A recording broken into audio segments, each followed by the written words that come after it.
பத்தியம் கூடாது, மருந்து சாப்பிடக்கூடாது, ஆனால் உடலின் பிரச்சனை தீர வேண்டும். இதுக்கு வாய்ப்பு இருக்கா? ஆமாம், இதுக்கு வாய்ப்பு இருக்குன்னு சொன்னால் உங்களால் நம்ப முடியுதா? பொதுவாக எல்லா விதமான மருந்துகளும் பலவித சிகிச்சை முறைகளும் எல்லோருடைய உடலுக்கும் ஏற்புடையதாக இருப்பதில்லை. ஆனால் எல்லோருடைய உடலும் ஏற்றுக்கொள்ளும் மாயாஜாலத்தை வாத நரம்பியல் சிகிச்சை செய்யும் என்பது உங்களுக்கு தெரியுமா?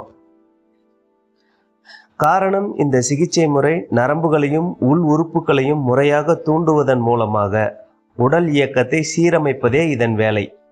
உடலின் இயக்கத்திற்கும் உள்ளுறுப்புகளின் செயல்பாட்டுக்கும் இடையூறாக உருவாகும் பாதிப்புகளை மாத்திரை இல்லாமல் இந்த சிகிச்சையின் மூலம் தீர்வு காணலாம். உடலின் ஆரோக்கியத்தை மீட்டெடுக்க பாத சிகிச்சை எடுத்துக்கொள்ளுங்கள். மேலும் தெரிந்து கொள்ள கமெண்டில் உள்ள லிங்கை கிளிக் செய்யவும்.